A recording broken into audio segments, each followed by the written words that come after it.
Tandoors have become incredibly popular lately. I don't get it. What's wrong with Russian stoves, huh? Or is it because tandoors are portable? Every time a conversation turns to lamb, everyone brings up lymph nodes. Well, here it is. It's very simple. Although it only makes sense to remove the lymph nodes if there's a suspicion that the animal was sick. However, there's another reason to make deep cuts in the meat. The salt needs to penetrate as deeply as possible. After all, unsalted meat just doesn't taste good. But black pepper, garlic, rosemary, thyme, all of these are for flavor, for a good mood. Let them enhance the meat with their aroma and taste. Who would object to that? So, how do you hang the leg in the tandoor? The simplest idea is to hang it by this tendon. Guys, it will soften and tee up. The bone will hold anything, whether it's a tandoor or a Russian oven. They need to accumulate so much heat that it will be enough to cook meat or a goose. There, no matter what they cook, you will bake bread.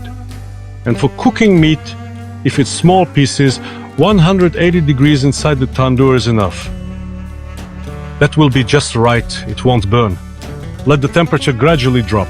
But if you have a thin-walled tandoor, which by itself weighs say 40 or 50 kilograms, and you put 3 or 4 kilograms of meat in it, you open and close it, yes, it will cool down in just 15 to 20 minutes. So, inside this tandoor, you need to leave some coals. The coals glow onto the meat, and the meat cooks just like it does on a grill. That's why there should be no coals, only heat from the walls of the tandoor. And if you listen, I'll tell you what's roasting here, which you'll see in the next segment. Right now, while we're opening it, while I'm wrapping the tandoor's neck with a wet cloth, I'm doing this to seal this opening here. I think this leg will take about an hour and a half to cook.